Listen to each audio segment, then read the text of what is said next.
santé de la reproduction.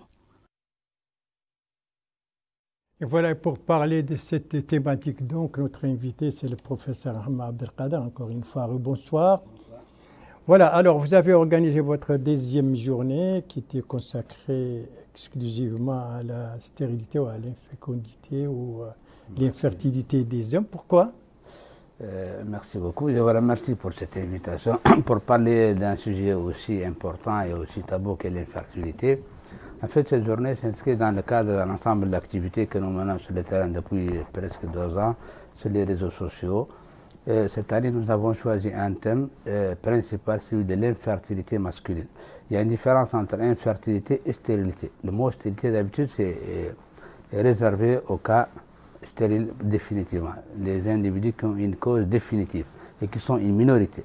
La majorité, on parle de cas d'infertilité. Comment dire que l'infertilité, c'est guérissable? C'est une séance provisoire. Donc, qui est guérissable. Ça, c'est déjà la bonne définitive. Donc, on parle d'une infertilité, c'est souvent les plus cas. Pour parler de ce sujet sous 2 ou 3 angles. Le premier, c'est qu'on a un programme national de santé de la reproduction qui fait énormément d'activités sur le terrain, axé sur la santé de la reproduction.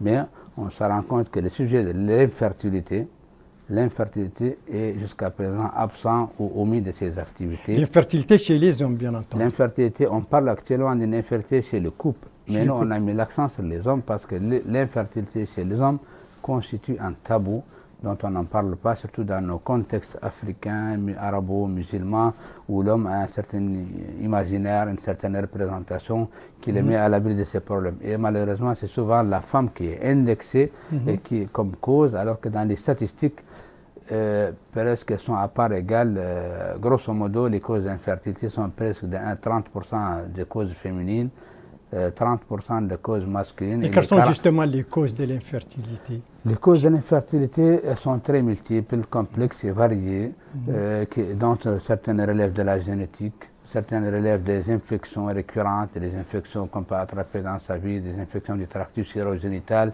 et qui dont souvent malheureusement évoluent à bas bruit et peuvent entraîner des conséquences, mais elles sont en majorité guérissables. Et c'est cet objectif, c'est ce message qu'on veut faire passer pour dire que l'infertilité n'est pas une fatalité, que l'infertilité se guérit, elle se traite, elle constitue actuellement une spécialité médicale. Et comment justement faire pour la guérir? Pour la guérir, il faut l'accepter comme maladie. Il faut qu'elle soit reconnue comme maladie. Quand on voit que tous nos systèmes d'assurance maladie, toutes nos assurances maladie l'excluent